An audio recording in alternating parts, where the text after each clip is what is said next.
Hello everyone and welcome to the PlayStation Access podcast. This week we are fair weather friends celebrating summer gaming, taking a nostalgic trip back to seasons spent on our consoles, 6 weeks of responsibility-free button mashing, and dishing out hot game recommendations for the UK's spicy weather. Enjoy! Hello everybody, welcome to the PlayStation Access podcast, the official podcast of PlayStation UK, where this week we are heating things up with a summer special. Are you ready, guys? Oh, now I am after that build-up. Honestly. Yeah. I'm sick of the heat, if I'm being perfectly honest with you, Ash, so Yeah. I'm going to be cooling things down. Oh. He's going to be keeping it cool. He's like Mr. Freeze from Batman. What killed the dinosaurs? The Ice Age! Not factually correct. No, actually, That's not it's what not- killed the we're not dinosaurs. sure. Anyway, But I thought sorry, it I've was- derailed summer. I thought it was a meteor. That's quite hot as well, the meteor. And that's what we're going to be crashing into this hot content. Oh, I'm going to try and continue this metaphor. Like an asteroid. Yeah, with an Yeah. asteroid into the hot crust of the Earth. Nice. No, the hot crust isn't hot. The hot core of the Earth. Yeah, That's where it gets there we to go, because there it's we such a go. powerful I asteroid. think you landed that like a meteor Yes! crashing into the earth and destroying an entire ecosystem. Yes. So, on that high note, let's move on to the names that I shall bequeath you for this here podcast because The best bit of the podcast. I'm excited. it's the best bit. It happens 2 minutes in. You can stop listening after this. So, no, please don't. The names for this week are based on the current hotness that is happening right now, as well as the summer vibes that we're going for with this podcast, talking about summer gaming, kind of the nostalgia of growing up with games and having that big summer where you can play them. It's basically just a little fun summer holiday special. So I went for names that are inspired by like sunny weather and that era. So I'm really excited for these. So mine is the weakest of the bunch, so you can get your out of the way now. Furnash, like a furnace. Yeah. Yeah. Yeah. Because it's hot. Okay. Done. It's like a furnash out here. That's what you'd say. If you go outside and it's really warm. Oh, it's like a furnash. Next. Heat Dave. I'll take it. Oh, I'll take I it. like that That's one. pretty cool. Yeah, That's that's I good. might Nice, change my clean PSN one. name to that. Yeah. That's Heat pretty- Dave. yeah. Heat Dave. We are currently experiencing a heat day. Yeah, Yeah, that's right. exactly. That's very cool, ironically. Yeah. Heat Dave. Oh, Heat thank you. Dave. Okay. Rosie? It's Rosie Ting out here. Like roasting. Roasting. It's Rosie Ting. Rosie Ting. I'm Rosie Ting. It also makes me happy because it makes me think of a roast dinner. Yeah, so, exactly. And I love roast dinners. You're a Yeah. delicious rosy dinner. Rosie to The dinner. worst food for the summer, but I won't be stopped. No, neither one. My mum always says, you're not going to get the same potatoes because it's a different time of year. And I'm always, I don't care, mum. Give me the roast potatoes, please. I can't eat a roast dinner in the summer. You're not trying hard enough, Rob. Oh, they're so... just roast dinners all year round. Yeah, a little bit Yeah. of It's gravy. like the warm, hearty thing you eat in the winter. There's nothing better than a roast dinner on a cold Sunday afternoon. I agree. I'm not saying it's the roast dinner at its finest. I'm just saying it's still great. Yeah. It's still probably one of my favourite. Well, it is. It's in my top 3. I like a casserole in summer as well. We should challenge like a chef to make a summer version of a roast dinner. Oh, they Like just a put salad on barbecued it. roast dinner or something. Okay, yeah. Yeah, All now right, we're that's interesting. That's interested. interesting. Barbecue. Okay, I hear yeah. you. Yeah. Rob, though, yours is the best one. I'm really proud of it. So you've all got to go, yay! Okay. Tropical. Yay! Totally tropical. Yeah. Tropical, just tropical. Yeah, like, Tropical. oh, it's tropical. Oh, blinking heck. It's tropical out here. Oh, God. The weather, Tropical. it's It's tropical. a tropical heat day. Yeah. It's rosy-ting out here. It's like a furnash. Yeah. Oh, wow. You just did a This whole heat sentence. day at is that. really Amazing it. work. There you go. Yeah. Right. After that brilliant work, we're going to tell you what's going to come up in this podcast so you can look forward Surely to I it. should just be Pierce Sun. What have I said? Pierce Sun. What have I said about correcting the pun? I'm not correcting. I've just thought of my own. Could we use some of that during Quiplash, Rob? Yeah. To be Oh, honest. oh, Ooh, that was a little spicy. Ooh, on this hot day. Right, let me tell you what is coming up in the podcast. So I've scrolled too far. We have to. I know what's coming every week, and I'm like, oh, let me check. Anyway, we have a main feature, which this week we're going to be having a summer games special, talking all about history of games through summers. Basically, it's really hot and what we're up to right now. It's just a nice chatty podcast, a bit of a catch up, loads of nice stuff. Just sit back with a cup of tea or a glass of orange juice and just enjoy the tropical vibes, hey? Yeah. Nice. Then we've got comments of the week, which are community highlights from the hashtag Pod Squad. Pod Squad. We're then going to go to Before We Go, which is some coverage outside of gaming to prove that we are indeed real life flesh people. See? Yes. But first, I'm going to ask you the question. Say it with me. What's new?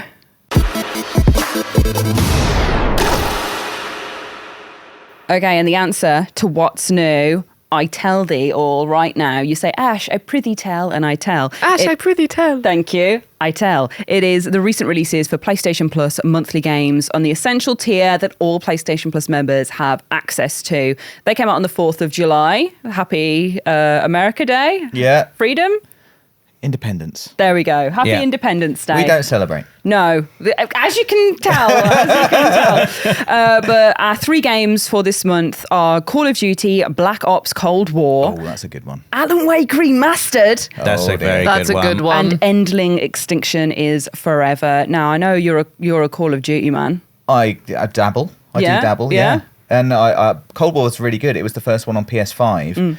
Honestly, just for the haptics alone, the single player is really good as well. It's not. I think Call of Duty single player campaigns. A lot of people think about guns all the time, lots of shooting. But this one has lots of dynamics, and it's set in the Cold War. Obviously, Cold War is kind of like not all and out, not all out sort of shooting, and it reflects that in this campaign. There's like some espionage, there's some quiet moments, there's some exploration around like a nice town square and things. Is this the It's one really with good. like the little RC car? I remember seeing that in trailers. There was. They kind of It's like a little, not like an RC you mean car. is it where it drives up towards a plane? Yeah, Yes, yeah. I that's- remember seeing that in that's right. trailers. We'll say no more. Okay, right. But yes, a small RC car does drive towards a big plane at one point.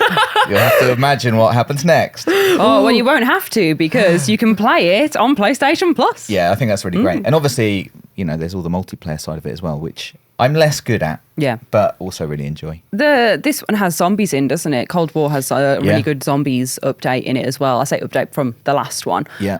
Because I wrote up about it and was like, ooh, the zombie section looks good. Like Yeah. it's a proper 80s. Have you ever played Zombies? I have played zombies. I was really bad at it, It's but I enjoyed really it. It's hard. really hard It's now. really hard. Like the very first iteration was just, basically how long can you survive in a house which is getting attacked by zombies. Now there's like clues and it's like an escape room. Oh, really?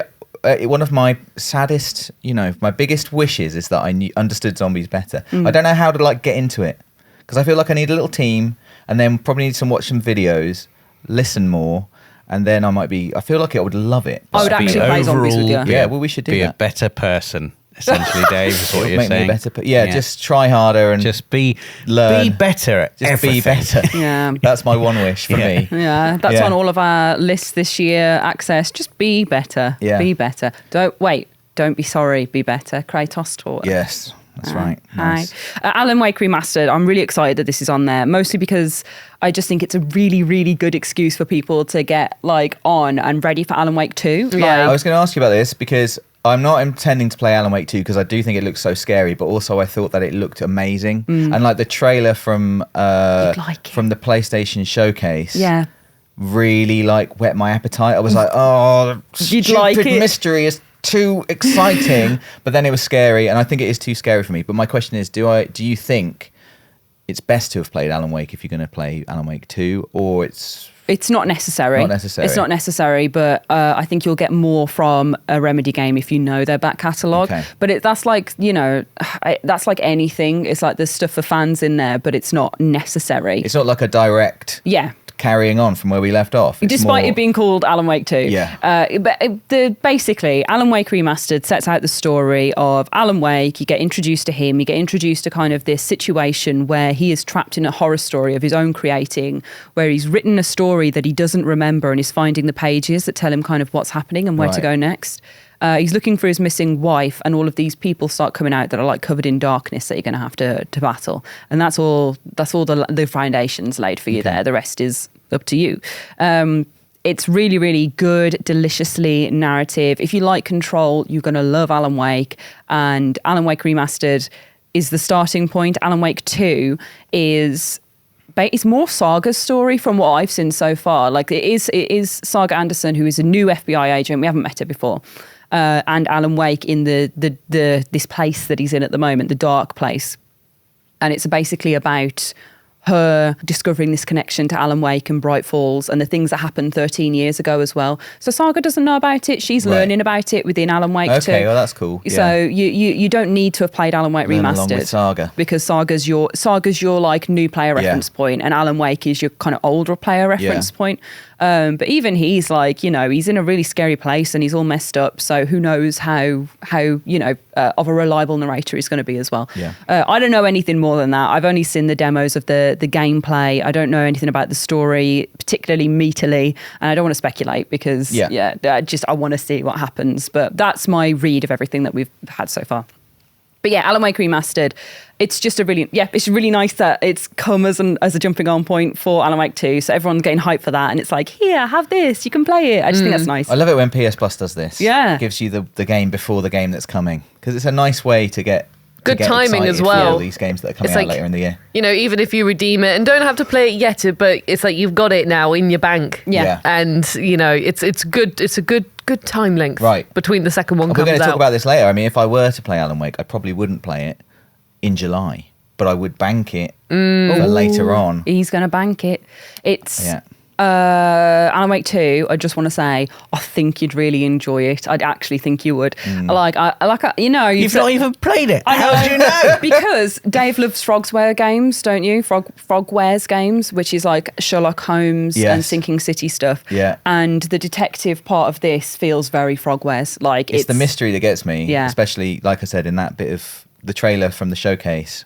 Oh, the mystery was just, it just laid it all right out for you. And it was just like, would you like to learn more? That was so cool when she found a page and it was like written to her or something. I was like, oh. Yeah, but if you've seen the detective bit, you've got a wall where you've got to pin your clues to. You've got a profile by going into your mind and like kind of talking to the people that are involved. You basically go to a mind place, which is a spin on the Mind Palace, where you have all of these different sections that you can. It's very Frogwares. Yeah. You'd really like it, I think, but it is actually the scariest I've seen Remedy go. So I think you're I'll just braver watch than you you play think, it. Dave. I'll I watch think you you're play braver it. than you think. Thanks, Rosie. I think I'm going to make you stream it when it comes out in like a kind way, because I think in the For full change. in the full lights in a of the kind way. studio, in the full lights of the studio, with me going, this is really good. I think you will feel better about it. But Endling Extinction is Forever. Has anybody played this? No, I haven't. I'm not aware of this one. So it's actually a game about. It's actually like I said this in our little announcement, but like it actually seems like the most emotionally traumatic of these three games. Blimey. We've got a war game and a horror game, and it's this game that seems the scariest because it's about a mother fox with 3 cubs. No. At the end of like this nasty rain where she's the only fox left, and these are her babies are the only foxes left, and she's in an evil world where humans have ravaged it, polluted it, ruined it. That's and our world. You've got to get her to safety, and they can die.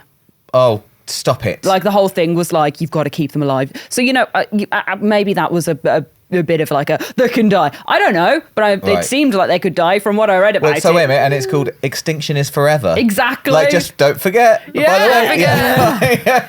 The But, foxes like, are now That's extinct. awful. I mean, I feel bad like when I'm falling asleep and I hear a fox crying or something. I'm always like, I want to help them, They're even not- though they're not crying. They're not crying, Rosie. What they're doing is they're No, being... don't. Let's not talk about it. They're not crying. They're sad.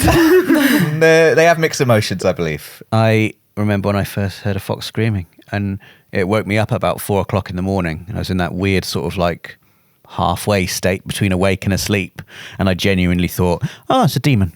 That's just the demon outside. Yeah. It's quite a loud demon that. I'll just go to sleep. And then I woke up the following morning, it's like, what the hell was that? It was a demon. It was chilling out. Demon last night. Yeah, I have leant out the window to be like, shut up, you meddling kids, like more than once. Because as soon as they see you, they're like, sorry.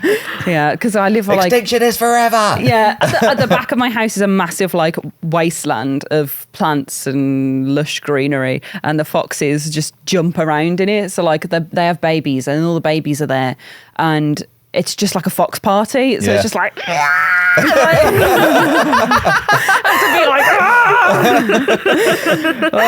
we've also got coming up soon as well. So that's kind of stuff that's come out already. Coming up soon on the 12th of July.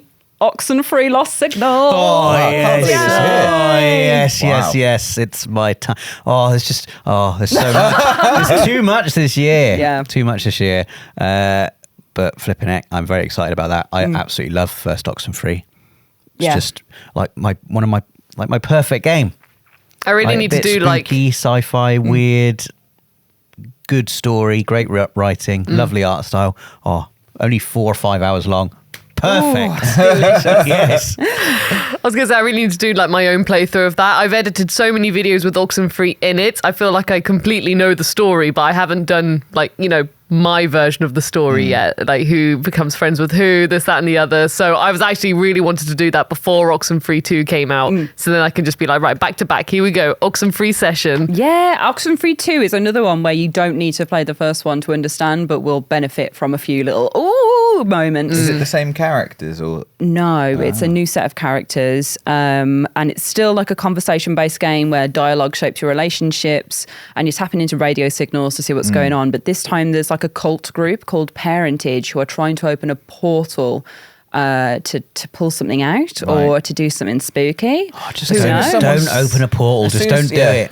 As soon as someone says I'm trying to open a portal, I'd be like, yeah, no. No. Yeah. Can you What imagine? are you Just up set to? up this Just trying big to open a lab. portal. Got a big lab here. Do you want to come work at the lab? Oh, yeah. What are you working on? What are you A portal. Yeah. Just opening it. Or portal to just an alternate dimension, Yeah. Just for scientific I research. found this big old dusty book and it had instructions in for portal, so I thought I'd just do that, give it a go. Nothing good ever comes through a portal. It's true. It's not true. like a portal's going to open. It's like, oh, it's an amazing utopia. All our energy and economic needs are completely solved forever. Well done, everyone. No, it's always. Although sometimes you monster open comes that and out. you think that's what you've got. Yeah. You're like, wow, what's this beautiful world? Blah, blah, blah. And then you realise too late. Yeah. What have I done? The air is made out of bees. That's Yeah. what, like you go and breathe and you're like, oh God, Yeah. invisible bees. Or you taste delicious there. Yeah. Oh You God. taste delicious. Unless you're in aperture science. Then I they was use thinking, portals to although like... even then, I mean, even then, like, it's, a lot of bad a lot of bad happens in those happens, but the portal gun It's is great. really cool. It is great, Like, if you're just yeah. talking about the portal gun in general, like, that's really cool. Yeah. I also want to say maybe that people taste delicious here. You just haven't tried them yet. That's true. So That's true. Long Pig is on the menu, boys. But yeah, Oxenfree 2 is coming on the 12th of July. Lost Signals. We're all really excited for it. I know, Rob, you're especially excited for it, and I'm looking forward to getting a little coverage out of this cute little game. So if you haven't heard of Oxenfree, it's definitely worth a little look in preparation for this fabulous one. And that is What's New Roundup. Unless anybody has any exciting things that have happened to them? No. No? No. No, just we could talk about it before we go. I just thought, maybe you've been like, wow, I released a game and you haven't told me. So I released I've a not done game. that. So No. we've actually been working behind your back, Ash, on our own developed game. And now we're going to announce it. Tell me on the podcast, please. Give us an exclusive at least. Right, we're going to move on to the main feature now. So buckle in for a delightful sting.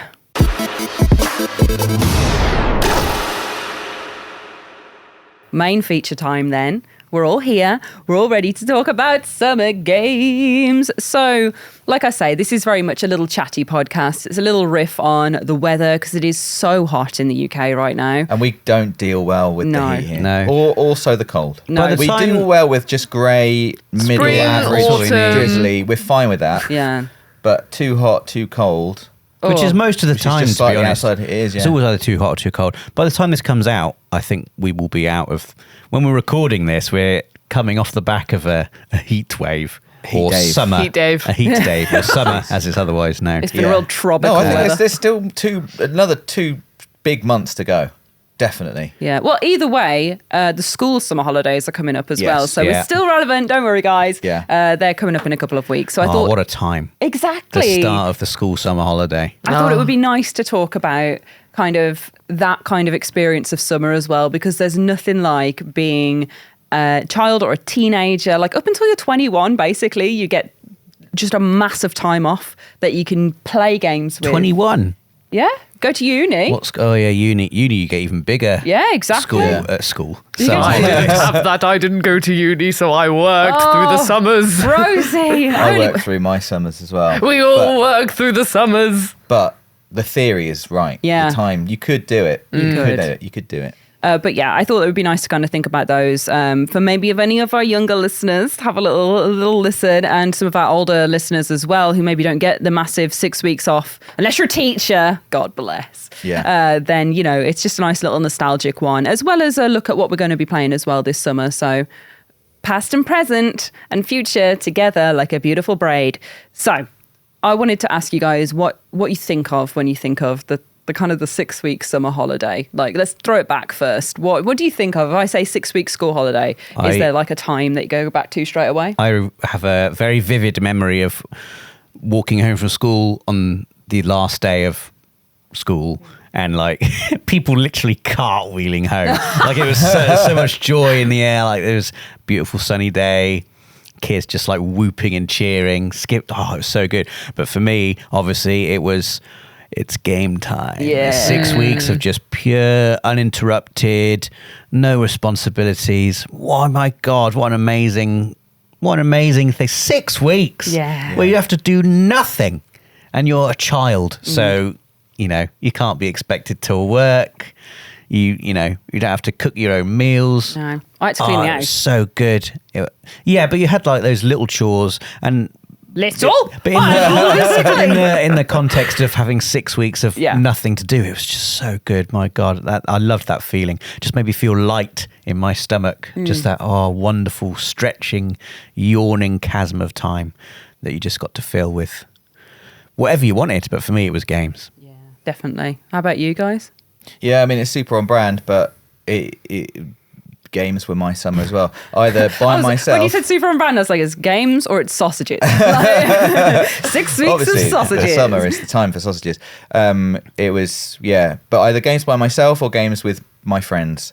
That was like to begin with, like I remember when I was like in year 7 is when I got my PlayStation, and that summer was probably, I just played so much in my house by myself. But then summers later on, I used to go around to my best friend's house, and he also had a PlayStation and a PS2, PS3, maybe not PS3. We were at uni by PS3, and yeah, just everything revolved around games. And like, you know, because you don't have a lot of resources as a kid, I would coordinate with my friends, like getting games, and like, I'm going to get this one, you get that one, we can swap, that kind of thing. Like summer was just games. It was just, and it's amazing. It's so amazing. Just 6 weeks where there's no guilt. There's no, I really should be doing something else. It's like, no. It's like all there is right now is games. That's all I have to think about. That's all I'm going to think about. And I can remember so many specifics right now. It's just so fondly. Just what a fantastic The way you time. looked at the sky I then. can really think about, really specifically, being in my bedroom playing Tony Hawk's Pro Skater 2. Oh, that's and just an listening to amazing music summer game. for an entire day.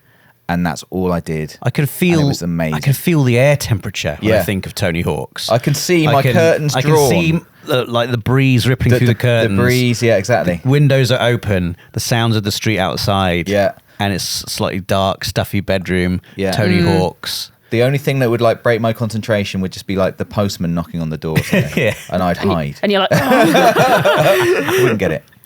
Yeah, much to my parents' dismay. But yeah, games. It just those were summers for me. And then annoying things that would pop up in the gaming time, like having to visit my grandparents or something. You know, something like got games planned for the weekend.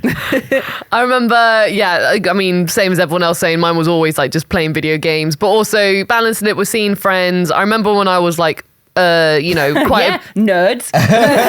Seeing friends. seeing Just a game. friends. But I do remember, like, when I was like a child and I lived in a little village, even if I did go to play with other kids in the village and stuff like that, I tried to make them as video game related as possible. So I remember when like Sonic Heroes came out, and it was myself, my brother, and a boy in our village called Jonathan, and we would Tails, Sonic, and Knuckles, and then we'd run around our village pretending to be the characters. I was Tails, so because I love Tails. So like, again, it was just all video game themed related and stuff. I also remember like getting. So it's all great having the summer holiday, but you do get homework. And I remember you always have the big art homework where every other bit of homework is like, oh, do an essay or two, this, that, and the other. But art was always like, we want you to document the entire 6 months and do a detailed picture. Months? The entire 6 weeks and do a really big detailed picture on each week. So I always remember being, I loved art, so it wasn't that big of a deal. But I always remember it was always like, oh, I've also got to do that bit of homework there. And then I can go carry on playing video games. But my favorite summer was probably when, like you said with Tony Hawk, I shut my curtains and played Bloodborne the entire time. Like, the darkest, most gothic, non-summery game. I was completely hooked on it, just coincidentally, just as summer was beginning. And yeah, fully in my bedroom, curtains closed, and I had like blue curtains, so it was like a little blue atmosphere when the sun comes through. So it's like a little bit blue. I mean, really, you need to shut your curtains with Bloodborne because it's like so dark and gothic. If sun glare on the screen is a big problem. Yeah, big problem. I have a question because obviously Ash and I are only children. Yeah. So I just had my own PlayStation and PlayStation games to worry about, but no one to play with unless I went to a friend's house. How did it work with you two with siblings? Obviously, both your siblings are both into games. Mm-hmm. Was it good? Fight. Was it bad? Would you play together? Sometimes, like me and my sister would have. Eventually, we had a PlayStation each, but that was like the luxury times further down the road. Yeah. So initially we did just have the one PlayStation.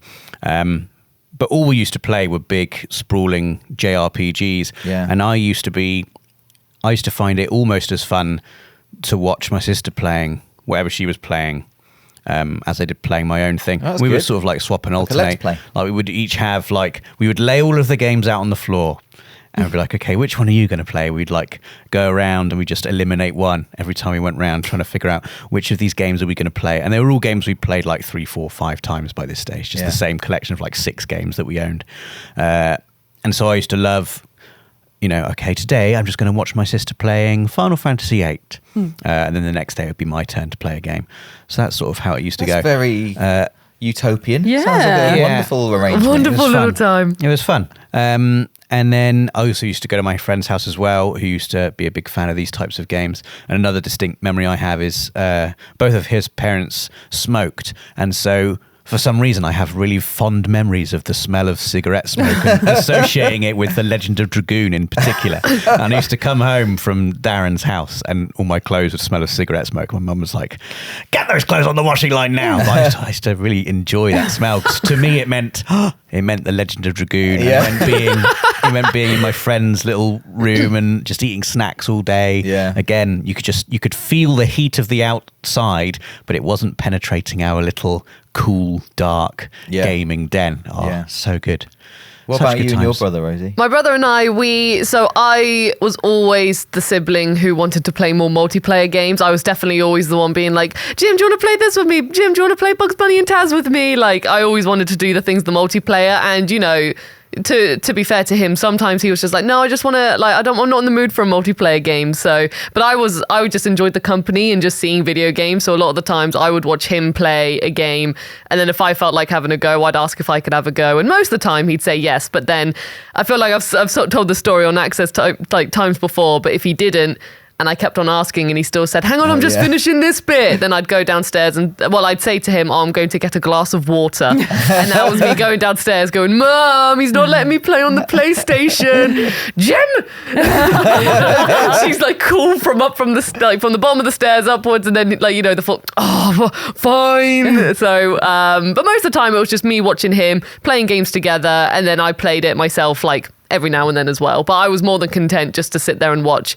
But I do remember, it's funny you talking about The Legend of Dragoon. because it sparked a memory. I remember one kid in our village had iToy Play. And I remember like having the iToy camera in summer. There was two kids in the household who had the iToy, and then me and my brother went, and then another kid in the village went. So there was like a good little group of us all in this living room I think it was probably during summer, because I remember the heat. During summer, lights were off, but then you had to try and get the balance of the iToy to get the lamps going and everything. But as soon as we did, oh my God, it was the best thing. And I remember literally just coming home, and both Jim and I were like, Mum, please, if you want to treat us at some point, can we have iToy, please, please, please, please. And then I'll never forget, then my mum and my nan turned up and they treated us to iToy and iToy Play 2. And it was like, and then again, that was another amazing summer of like just iToy Play 2.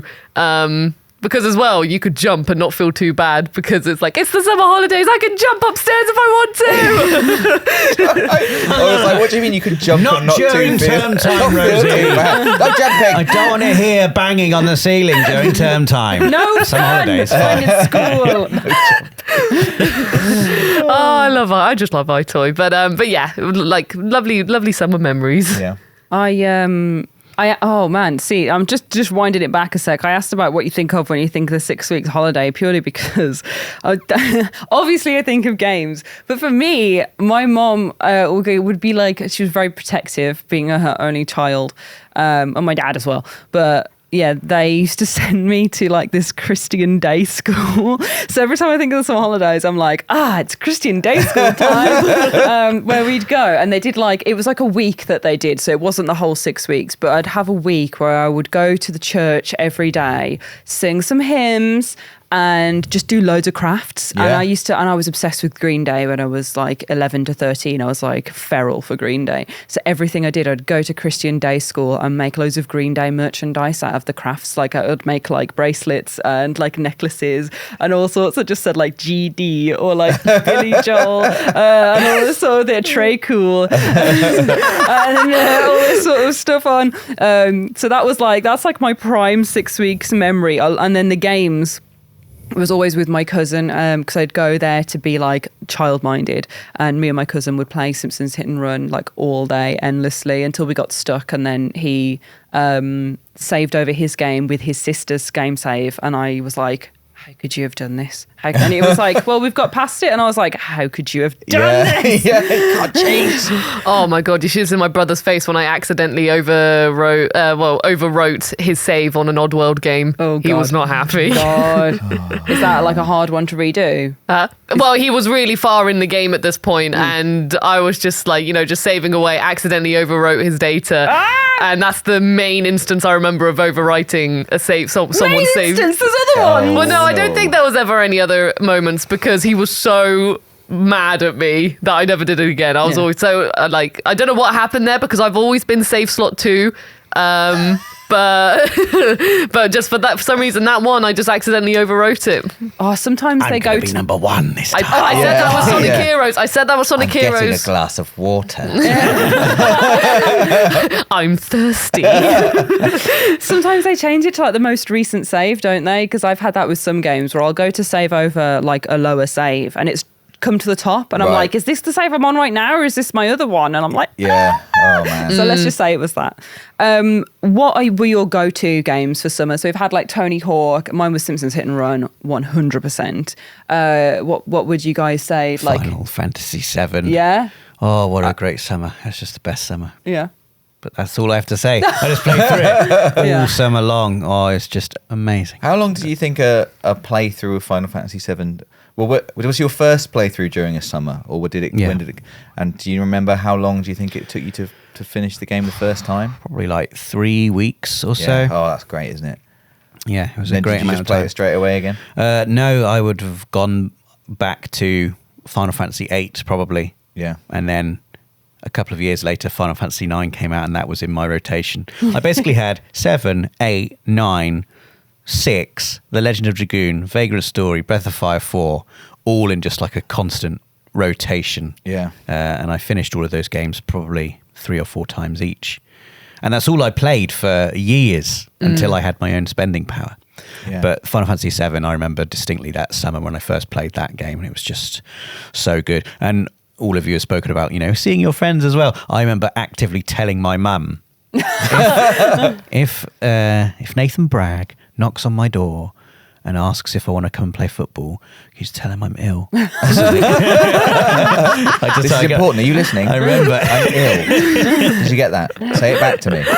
And also phone calls as well. Phone calls, my mum would be my excuse maker. Yeah. Oh my he's God. not in at the moment, I'm afraid. Yeah. Does Rob want to come out and play? No, he doesn't. God, Rob's the most socially active person I know. Like, he's never in.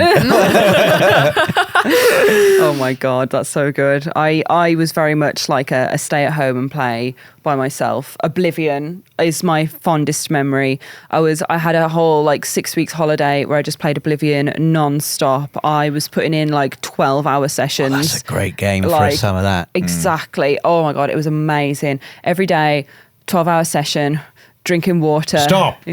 You violated the law. I did violate the law. Just doing the same things over and over again, sometimes reloading my save to do them again. Like the murder house party was absolutely my favourite thing, so I just reload it and go and play it again. But I'm going through Oblivion and getting through all the... I've never actually finished Oblivion. I've never actually done the end of the main story because I'd done all of the other side quests so much that I never actually got to the end. I saw my dad complete it, and his whole thing was the thing is, we never finished it. The Oblivion story, they're probably the least fun quests because you have to go into the Oblivion gates all the time. Go into the horrible, dark, fiery area. I would run past them all the time. Yeah. No, I just want to stay. I just want to stay in this lovely, lush, green world, please. Yeah. And do all the side quests. Yeah, I used to literally run to the top of the tower, grab the sigil so that transports you out, and I'd be like, completed it. Just running past all of the enemies. But yeah, Oblivion was absolutely the main one. And when I was younger on PlayStation 2, the game that has lasted, your games that have lasted from the PlayStation era of the Final Fantasy games, that I've mentioned it before, but Gauntlet Dark Legacy, I played it over and over again with my friend Hannah. And we've completed it. We did different bits of it, but it took us so long to go through it and redo the levels and unlock everything. We did that so many times. And Herb's Sims in the City as well, where we'd play together. Oh man, the Sims holidays. I had that with Sims 2 on PS2. So good, where we were trying to both get our popularity levels up and go to the different Sim areas and dress them up cool. And the Sims pink hair is definitely what has the Herb's Sims in the City pink hair is definitely what has influenced me as an adult. I'm living my truth. But I used to have, as an only child, I feel like I need to say that because this is the most amazing thing, but I had a bedroom. I know, but I'm aware that it's very privileged. I had my bedroom, and in the bedroom, my parents converted the loft in our childhood home. And it was connected to my bedroom. So the whole top floor was literally a games room that me and my friends would go and spend time in. Unbelievable. So we'd have this massive TV, all the consoles, so the PlayStation 2, all of that sort of stuff up there. And then my dad paints Warhammer, so he had a big table where he could paint everything, and big bean bags, and also, oh my God, it was amazing. It was such a cool thing to have growing up, where anytime anybody came over, I could just take them up into the loft and we'd have our own space. My mom would come up with snacks up the stairs. Oh man. Oh, it was such a good little space. Obviously my dad used it quite a bit as well, because as much as I say I'm an only child, my dad is a child at heart. So, and he was my games buddy for most of it. So yeah, it was really good. It was so good. That sounds amazing. Summer's in the loft. Summer's in the loft. That is the stuff of dreams. Yeah.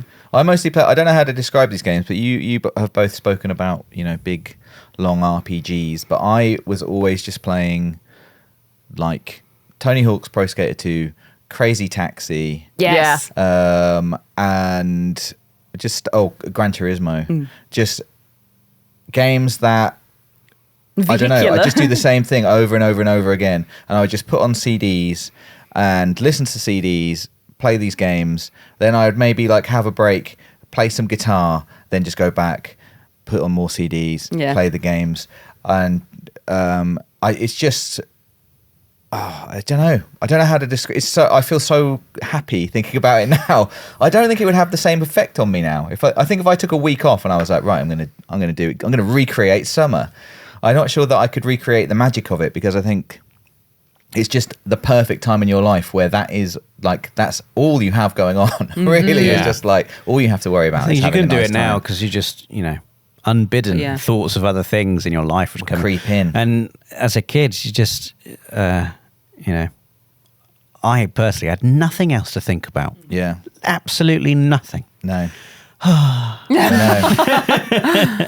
Yeah. Also, things I would play with my friends, like I can remember hours now. Like it would be entire summer days. I can't remember which wrestling game it was, but where you could create your own characters, and we would just create like our teachers from school, and we would just spend the whole day just creating a whole cast of teachers and thinking really hard about like what entrance music they'd have and making them look so stupid, and then just fighting them and just laughing for forever. It was just the best. Just like, so I played lots of like little things, but for hours, you know, like just levels on Tony Hawk's, or making my own level as well. That was another thing. Oh man, you just reminded me. Make the biggest jump in the world. You've unlocked a memory for me, which was I made a Pez team, which consisted of all the teachers in my school. And I used to do the commentary as well. I turned the commentary off. Mrs. Can into Mrs. Bull. It's 5-0. It's sad, isn't it? The teachers affect. That's the biggest part of our lives. Yeah, It's like, what should I make out a wrestler out of? It was teachers. just very Teachers. funny though. It's Yeah. just so funny. Yeah. Like doing all the heights as well. Like you'd have Yeah. the starting lineup at the beginning when all the players come Yeah, out. you'd have Like a Mrs. monster. Mrs. Can was really short. Yeah. So it was really funny. Oh look, there's Mrs. Can. Mr. Lawrence was really tall. Yeah. Mr. Lawrence. Oh, great times. We had a really tall Mr. Lawrence. Oh really? Yeah. Do you go to the same school? Maybe it was the No, same one. could have been the Because we same lived one. up. We, Was he a science we teacher? grew up in a similar area, didn't we? Yeah. Was he a science teacher? No, he was design technology. Same thing. I feel like he maybe did a little bit of that as well. Who knows? Who knows? Yeah, maybe Mr. Lawrence, if you're listening. fancy something new. Fancy Or something Mr. new. Lawrence is, if you're Mr. listening. Lawrence. Mr. Lawrence was bald. Oh no, not the same. Maybe he was your Mr. Lawrence. Then he And shaved then he his shaved, head. Then he went to become your Mr. Lawrence. Yeah. Yeah. And this is how we find out. How about you, Rosie? For me, I mean, I've said the big one for me was Bloodborne, just Yeah. playing it non-stop. Rosie, when was this? How old were you? Stupid time and It's, ages. I can't remember how old I was. Like, you know, I was still. It was either like the last school summer holiday I had, or it was the first one I had when working. But you know, if I wasn't at work, then I was at home playing Bloodborne whilst the rest of my friends were seeing family after coming back from uni and stuff like that. So while they were busy seeing family, I was always just like Bloodborne. But that one, It's like the curtains closing. yeah, you've got to do the Bloodborne. I've even did a funny Instagram video about making it. I made a joke about the fact that it was so sunny outside. I could pop it up right now, and then I just shut the curtains, and it's Bloodborne. Nice. So that's the big one. But I also remember, like I said, iToy, specifically for me and my brother, iToy Play 2 and Sega Superstars, and also Crash Bash. Yeah. Which I think unless I'm like muddling memories up, but I do believe we used to play a lot of Crash Bash during the summer holiday because it was, you know, you had the time to dedicate to the challenges. And it's not as if it was a weekend or something where you then had to stop and like, you know, and then you might lose your Crash Bash mojo. As I know, we're going to get the trophies, the gems, the crystals. Only my brother was a lot better at the game than I was. So it was always a case of I tried and then he'd get cross at me because I made us lose the challenge. But then we tried again. But my gosh, when we got those challenges in Crash Bash, it was glorious. So yeah, and then just mainly doing like loads of multiplayer things like that. And I also remember, again, this was when I was quite a bit older, but when my brother got older, he invited some friends round and they marathoned the Resident Evil trilogy, but more importantly, well, not more importantly, but for me anyway, it was the Silent Hill games that they would like every evening. His mates would come round and I'd watch them play Silent Hill. But I say more importantly because this is my introduction to Silent Hill properly. Yeah. So I remember as well just the summer nights, you know, where it gets darker later, but the vibe's just good. Everyone's having a good time. Just sat there just watching Silent Hill and just like, again, the curtains were shut. So yeah, that's another one. Silent Hill's another weird like summery one I think of. Oh, it's just, What could be more summary than Silent Hill. I've got a little more. Just we'll have to move on to our next section soon, but a couple more questions just to blast through. And I think the main one is, what are you playing now? Like, what's your summer game for this summer, where it's hot and Final sweaty? Fantasy 16. Nothing has changed, baby. Nothing has On the changed. side of Oxenfree too. Oh God, yeah, Oxenfree and Octopath Traveler 2. I still haven't finished Octopath Traveler 2. but mainly Final Fantasy 16. I can't get enough of it. I thought as much, which is very fair. Yeah. It is good. Even I am playing it. How are you? Yeah. Oh. I am just at I'm a few hours in. I'm about 10 hours in. But I've turned all the settings so I just have to press square and then watch the cutscenes. So like I just fight, go square, square, square, and then I'm like, cutscene. Okay, good. And then like it'll be like the fighting comes on. I'm just like square, square, and he does everything automatically for me because I'm on like you have all story the focus. rings, assistance rings on. All the rings on, and it's on story focus. I'm just like square, square, square, square, square. Now I can watch my film again. I'm really, really, really enjoying it. It's really good. I've just got to the bit where I don't want to say it as a spoiler. So I'm looking at a big crystal. I think I know where you are. You're looking at a big crystal. Or I'm heading to a big crystal. Ah, okay. You quite a significant way in then. Yeah, because I've been pressing square non-stop. Exciting. Yeah. I'm excited for you. I'm excited for you as well. Yeah. Honestly, I've been battering it. I've not played any side quests. I've literally just been Please, I need this bread. Please help all me. Of the NPCs starving. Yeah. They haven't built their little bridges. No. They need their wood and their apples. No, not my their soil. Clive is like, no, let's go. We're gonna go and see what's happening over here and kill some bees and then let's go. That's that's my vibe with it. I'm really enjoying it though. I like that I can craft it to my needs. You know what I mean? I like that it's so malleable to just be. I want to experience the story, and the game's letting me do that as easily as possible, which is really nice. That is nice. Is it your summer game?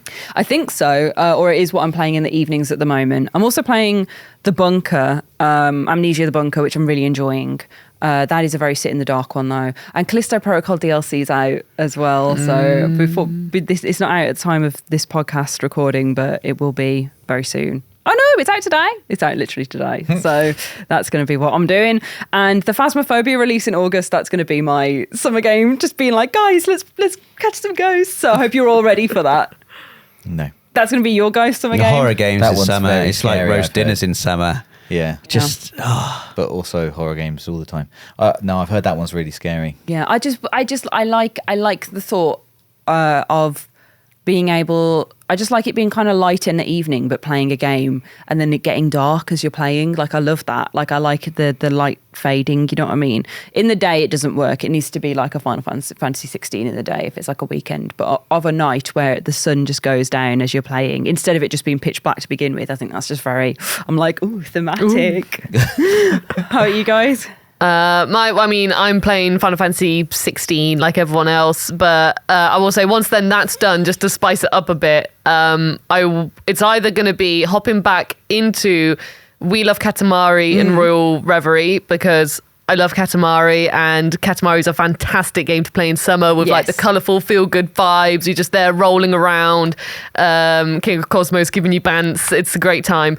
Or it's not out yet, but by the time this podcast out, I can't do the maths. But either way, it will be Ghost Trick. So again, they're like two much shorter games compared to Final Fantasy 16, but I think that'll just be the nice, lovely little refresher after the big Final Fantasy 16 experience. I quite like to then hop into something a bit smaller, but it's like, just as enjoyable. So Yeah. I don't know which path I'm going to go yet, but it's going to be one of those two after Final Fantasy 16. Nice.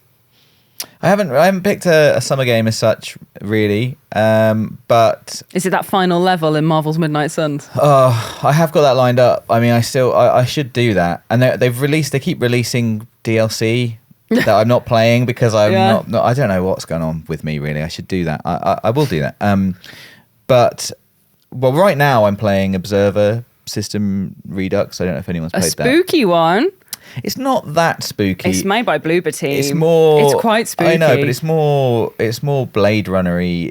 Which is quite spooky. It's detective. It's by Ridley Scott, horror director. I know, but it's okay. I'm doing okay. It's not. I'm only like 2 hours in or something. It's good, and I'm like fascinated by it so far, and just understanding what is in the game, because at the moment I'm at a location, talking to people and investigating like a series of murders and using my little special system eye to scan stuff, and that's just like, I really, really like it. Although it isn't great for the hot days. I'll be honest. I'm only probably playing it sort of like 45-minute chunks at the moment. But apart from that, I think I might go back to Star Wars Jedi Survivor and just mop up.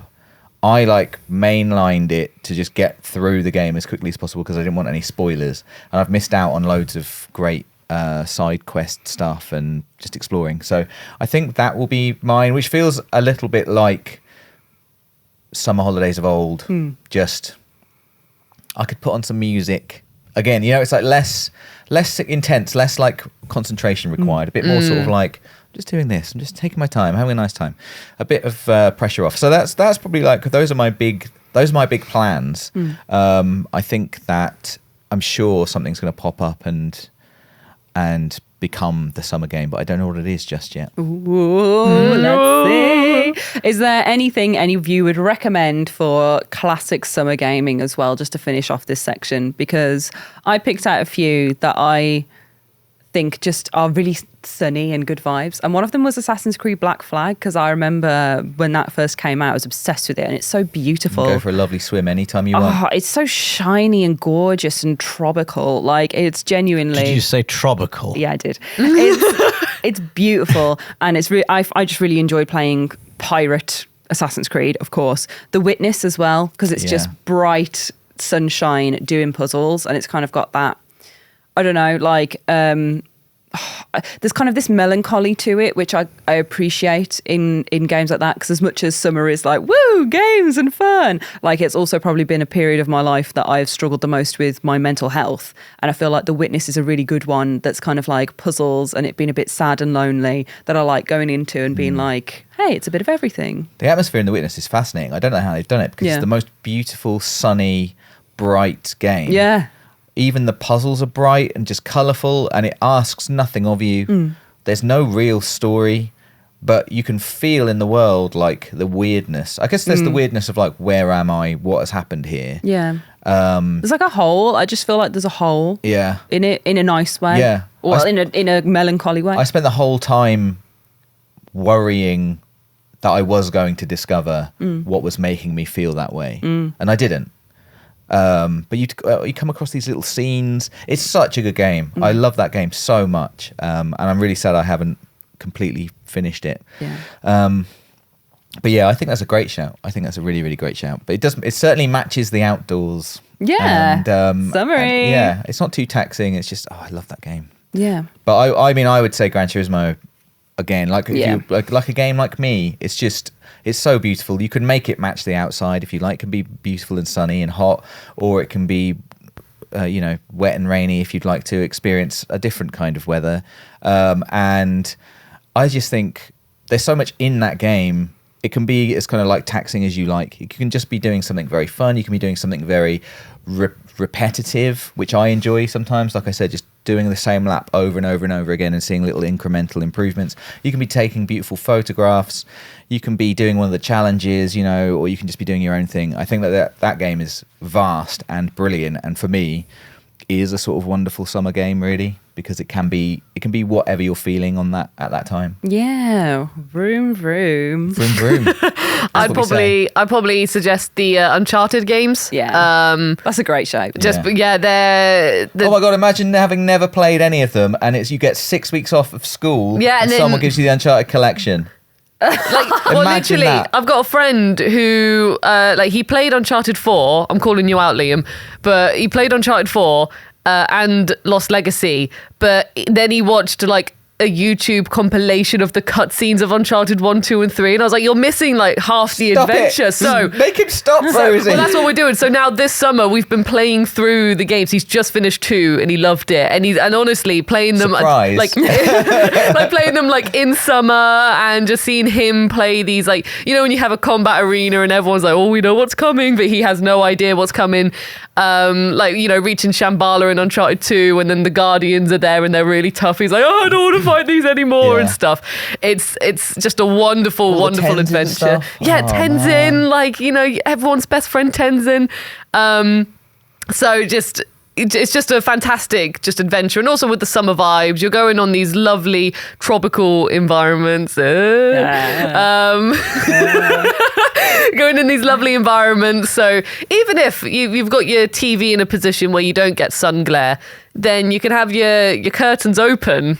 For this, curtains open, the sun can come shining in, and you can see your gameplay, and you're in this beautiful, like, jungle environment, for example, or anything like that. Or you're driving around Madagascar in Uncharted 4. It's just, so beautiful. So or beautiful. in the boat in Uncharted 4. Oh, yes. Around the little islands. I mean, sometimes I just boot that level on chapter select. Yeah. And don't do any of the story. I just pootle around in my boat. Oh, I've done that so many times. Jumping off, just going for a little swim in that beautiful turquoise water. Yeah. That's some it's role playing I can great. get behind. It's really great. Kingdom Hearts 2, specifically the prologue, is When you're on the island. something I always remember. Yes, oh my God, you've just triggered a memory It's for me. the summariest thing, because you're basically playing as a kid who's coming to the end of his summer holidays Yeah. with a group of friends, having like a little summer adventure. It's like a 3-hour mini game at the start of Kingdom Hearts That's where 2. you're collecting coconuts and everything, isn't it? No, that's the No, first that's one. the first Oh, Kingdom okay, the Hearts. first one That's I also remember. very summary. Yeah. The vibe of Kingdom Hearts in general, I think, is quite summary. But specifically the Roxas prologue to Yeah. Kingdom Hearts 2, it's just a summer holiday. Yeah. In condensed into 3 hours. It's because they have to do of their game. homework, don't they? They're always just like, oh, we have to work on the assignment this week now. So that's what you're doing for your little adventure side quest things. It's really good. That's a great shout. Oh, I think that's a lovely little collection of games. And if you want something scary, The Quarry. Thank you. Because that's the end of the summer where they're all stuck in a quarry. So I'm going to end us there and moves on to the next section, which is comments of the week. So stay tuned.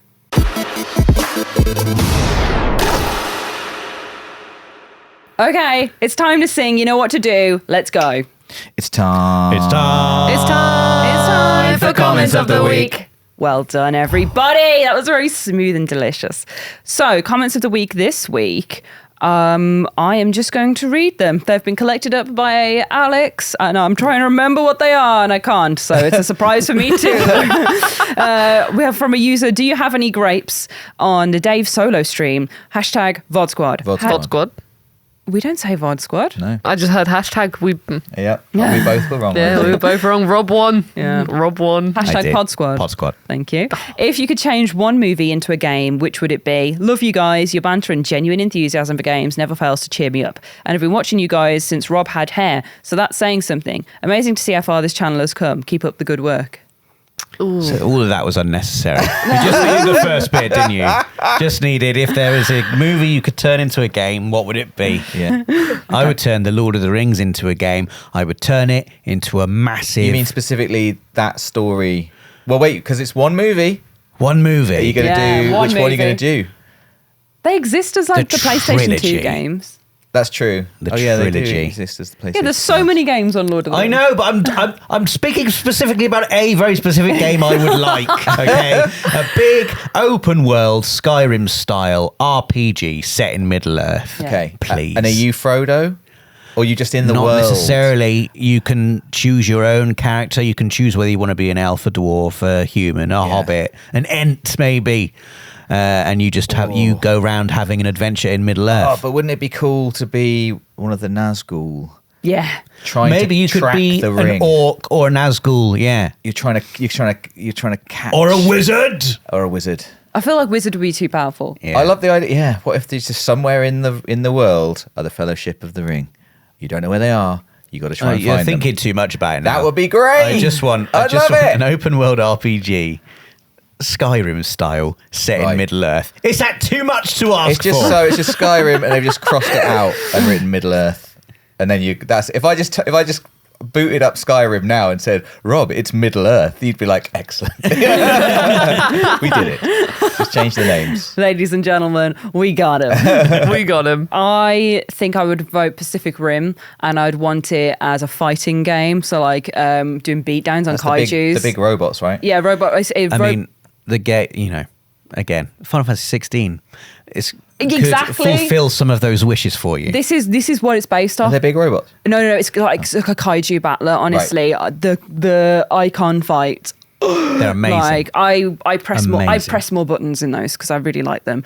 But yeah, the Pacific Rim in the style of kind of that as just massive fighting games where you're going like you're a Jaeger going against a kaiju, and then every one you unlock you can maybe play as well, and have kind of like a storyline where you've got to take everything down and work in teams, that sort of thing. And it'd have a spin-off multiplayer which is exactly the same as Evolve, except you have a team working in a Jaeger instead of a team on the ground, and then you've got to chase a monster that can fight back.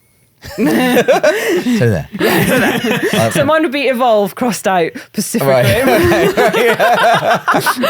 I'm excited, Rosie. What game are you changing the name of to fit a movie franchise you like? Well, I don't know why, but when this question was asked, I thought of Spirited Away. Lovely. Yeah. Doing that is a really fun, maybe an RPG, because when you're Chihiro... So she's crossing out Nino Kuni. Yeah, exactly. Yeah. She's writing Spirited But I was Away. like, you could do that, and then you could have like random encounters from different spirits, you know, as you're making your way to the other world and to the hotel and stuff. When you're at the hotel, when Chihiro's working there for a bit, you can have side quests with all the different residents, and you do multiple different chores and stuff to develop your character. There could be little platforming segments and little like stealthy sneak moments, you know, when a character's just doing something, but they every now and then will turn their head very obviously and be like, and then that's when you have to like Feels hide. like you've given this a lot of thought. Literally, already, while you guys Rosie. have been talking, I've just been like, the idea's just been blossoming more in my head, and I've just been like, I can see this. It's happening. So I can see this. So mine would probably be like a RPG of Spirited Away with fun little platforming bits, just a little, and yeah, little fun variety trinkets here and there, I think. I'm crossing out Observer, writing Blade Runner for sure, which I've already said. But definitely, like, the other thing that came to mind is because I was thinking, like, I just love mysteries and solving puzzles and things, and like, what movies have stuff like that in? And Blade Runner, I think, could be a good one, or maybe Seven, which would be maybe a bit too dark, but I just want to be on the case, you know, like Can you imagine like a Heavy Telltale Rain style, Alan or Wake 2. Alan Wake 2. That's what you're crossing out to get but to that's get a bit, that. that's got like it's Seven. like a so supernatural element, whereas Cross this is out much Seven. more like Like- just one serial killer. Ooh. like the Heavy Rain, Yeah. you know, like or another something like that, where I want to be a really good detective and just like stuff's happening and I've got to crack the case. And there's a time limit. That's Yeah. the good thing about Seven as well, is the sort of, you know. Oh, it's a bit LA Noire flavoured, but Yeah, but more I serial killer-y. used to be more. I just love the aesthetic of Seven, and it needs to be dark like that. And you know, Blade Runner is more. It's just like a sci-fi version of that world in a way. Really, it's just always raining. It's got to be always raining and dark, and everyone's sad. yeah. I'd also love to see, just because this one's just come to me as well, The Last Unicorn as a dark narrative adventure like Bramble, The Mountain King, or Little Nightmares. I'd cross those out and put The Last Unicorn as like a dark 80s one. That would be so fun. Like with being haven't like seen that the movie. Balrog looking around for you as you're a little unicorn trying to get away, or the harpy coming down. Oh, so good. It's really good. It's really scary. It's scarier than most things. It's like, you know how all dogs... Scarier than most things. Yeah, you know, like All Dogs Go to Heaven and Don Bluth animation. Yeah. It's that style Right. where it seems very lovely, but then it goes all Secrets of Nim on you, and it's Right. actually like, oh my God, everything's terrible and horrible. Yeah. Our next comment is from Darren Law on the Greatest Game Reveals podcast, who says, #PodSquad. Pod Squad. Squad. Do you ever celebrate in a special way when you earn a meaningful platinum trophy? I worked for months on end to earn the Red Dead 2 platinum. Congratulations. Yeah. So when I knew I was going to get it, I bought myself a load of PlayStation and Western-themed gifts. Then I took the day off work, and my wife and I had our own platinum party when the trophy popped. And ever do anything like that? And I can say I've never done anything like that, but I'm so happy for you I that you did think a it's platinum fantastic. party. I want a That's platinum great. party. Yeah, the best thing we can do is have a live stream. Yeah. Which is Yeah. a little bit kind of Yeah. like, you know, self-congratulatory. Yeah. Look at me, I did it. Yeah. Which I also fully respect. But no, that sounds amazing. I feel like I'm doing platinums wrong because I don't have that many. Yeah. I should have been. You should be making a party, more out of them. getting yourself Yeah. gifts, man. Yeah. Oh, that's so nice. I love that your wife was in as well, and you're there with like party rings, like woo. I would love to try and invite my wife to a platinum trophy party and see what happens. Yeah. I've taken the day off work. You've what? I've done what? Yeah. We've got another one from the Dark Con Rises Diablo 4 Couch Co-op Quest stream. This comes from #PodSquad. Pod Squad. All the talk of meet and greets in this stream reminded me of what a pleasure it was to meet and chat with you, Rob. at The Last of Us Part 1 launch. Sorry, I was trying to get a reaction out of you there. Have you? You got to stop trying to get a reaction out of him. At The Last of Us Part 1 launch. Sorry for being such an awkward conversationalist. I was truly starstruck by the encounter and then was too embarrassed by it to approach Ash or Dave. A very belated thank you for putting me on such an awesome... A very belated thank you to you for putting on such an awesome event and live podcast. Hope to meet you all if you ever do another live podcast recording. Never feel embarrassed to say hello. Never. Oh my God. What was that person called? They were called the Dark Con Rises. I don't remember meeting anyone called Dark Con Rises. But neither do I remember having any interactions that were even remotely awkward. So I would not feel even remotely embarrassed about that. Everyone I spoke to at that event was just very, very nice. So whoever you were, whichever one of those people you were, Dark Con Rises, it was lovely to chat to you as well. And then don't ever feel embarrassed. No, come over. If anybody's going to be embarrassed, it'll be me at the end of it because I won't stop talking. And you'll be like, I have to go. Please let me go. And you're like, no, let's talk about this. Have you heard of horror games? We've got one from J Tony Evo who says, what makes the perfect RPG pod? He says, #Pod Squad. Pod Squad. I spotted Ash rocking out to Trash Boat on the big screens at Slam Dunk. What was your favourite band there? Mine was Enter Shikari. The stage production was incredible. Wait, you're on the big screen? Yeah. Wait, I was. Did you pick out this comment, Ash? I didn't. Alex put this one on and I thought I need to. Did you be like, Alex, pick out this comment, No. please, so I can talk about... I'm like, oh, When I was on boats, the whatever big they're called. screen. Yeah. They put like cameras in the crowd and it was very embarrassing because like Trash Boat are one of my favourite bands ever. And I was like screaming because I was so excited. So it's just me with my arms in the air going, because I was like right at the back of like the mosh pit. I was just standing there like just shoving some people going, so I'm really sorry that you saw that. Shoving some people. Yeah, that's what you do at a rock show. It just sounds really... Whenever you tell me about these mosh pits, Yeah. it just sounds very scary to me. I didn't go to Outbreak this year, and that's the one that actually like people break their noses at and stuff. But I would have taken some pictures for you there. But Slam Dunk's it's just shoves. It's just very gentle just a little- jostling. Yeah, there's an artist called Scene Queen as well who has a song where she appropriates the circle pit into a twerkle pit. So instead of everybody like running around and pushing each other, you have to jump in the middle and start shaking your ass. Yeah, I liked that a lot. I was still shoving people just with my ass, like get out the way. Well, everyone is twerking. Yeah, Just everyone. Yeah, honestly, it's just butt cheeks everywhere. Genuinely, it's great. But no, it was a really good event. I really enjoyed it, and my favorite boat was Trash Boat. So my favorite band was Trash Boat. So And your favourite boat. And your favourite boat, my yeah. boat made of trash. And then for our last one, we've got Mumongu Gaming from the Greatest Game Reveals pod. He says #Pod Squad. Pod Squad. On the theme of holidays, which gaming world would you like to go on holiday or vacation in? Probably any of the nice ones we've mentioned. That it's like all of the sunny beaches. Yeah, it's Yeah. like Destiny Island from Yeah. Kingdom Hearts 1. The That's- Kingdom Hearts 1 island. I was literally just Yeah, I thinking. mean, that's like just a teenager's paradise. Yeah. What about Dead Island before? You know what? I Dead Island with all the Before zombies. the outbreak. I don't know what the rules are. Or Just Cause 3, Far Cry 3. You're picking some scary places here. Yeah. But they're beautiful as well.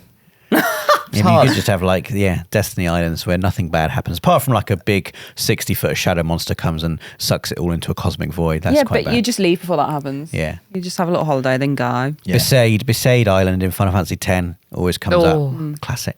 Lovely place. Camarocho, if you want to have a holiday of just doing loads of fun stuff like the arcade, bowling, karaoke, like... I think I'd go inside the PlayStation. You could basically go there, you know. Well, I suppose you can go to a lot of these places, basically. But Yeah, but specifically Camarocho because I want to walk around and be like, that's exactly where I thought it was. That's exactly where I thought it was. That's the shop. That's the pharmacy shop. It's exactly where I thought it was. Oh my god! I just love someone getting excited about. That's the pharmacy shop. It was like when we did the Christmas Maze challenge for Yakuza 0, and then you were like, oh, you're never going to get this. I was like, it's the shop I know exactly, but let's go. I want to do do that, but crazy. just in real life. I just want to just go to Camarocha and be like, it's just like the video game.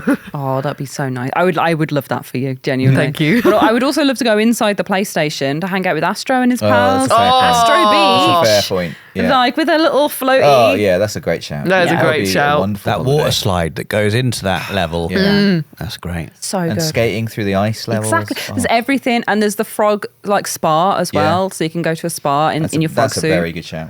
So that You would be win. nice. Yeah. Right. Well, that is the end of the main bulk of our podcast. So let's finish up this section and go to Before We Go.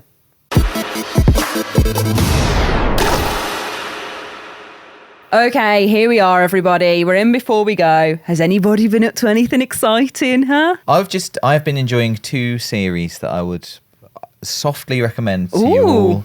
all, both on Apple TV. One called Silo, one called Foundation, and They've really got like a theme, like Severance, Silo, Foundation. yeah, they know what they're doing. And yeah, Foundation is like really high sci-fi. I think it's based on a book by Isaac Asimov, maybe, Yeah. who I haven't read ever, but in my head he's quite He comes up a lot. intense sci-fi. Isaac Asimov is who Dead Space Isaac was based on. Oh, really? Well, like Isaac, the the name. And it stars It's a mix of him and Arthur C. Clarke. Yeah, Arthur Clarke. Jared Isaac Clarke even. Harris, who I love Jared Harris. he's in Foundation. And then Silo is sort of like I learned the other day that Jared Harris is the son of Richard Harris. I had no idea. No way. I had I no just learned that idea. now when you said it. I had no idea. And then Silo is more like a bit like Fallout Shelter. Imagine all these people live in a silo. They don't know why they live there. They don't know what's outside. And Like it's full of corn. it's bigger than a corn silo. What what other silos are there? Like a missile silo, but bigger than that. But like in that where the missile would be. Yeah, but it's for people. But how many people are in there? 10,000. 10,000 people in a Yeah. missile hole. And they live in like this whole world which is a tube. So they've got steps up the middle. It's really good. It's like really interesting, and like it's very Fallout Shelter in a way, really, because all their technology is from a certain time, and obviously they know that they're not allowed to go outside. They don't know why. They don't know why they're there. They don't know what happened. They don't know anything about the outside world. They don't know what it's like, what it was like. It's good. It's good, and it's a sort of that's about that, but it's also really about a mystery of there's also a crime that happens in the silo. Someone is trying to solve. Did someone steal all the corn? Well, I haven't seen much corn, so I assume so. But It's gone somewhere. if you're looking for some recommendations of things to watch, that is good. And if you're getting Apple TV for either of those, make sure you watch Severance, because I love it. Did you watch Severance, Rob? Oh, No. I think you'd like Fool. Severance. I don't have Apple TV. you can get a free trial with PlayStation. Yeah. Well, maybe I will. I've just Rob. there's 3 things I think you'd really like. Yeah, but Final Fantasy 16, Dave. Yeah, And fair enough. Oxenfree and the other one. Octopath Traveler 2.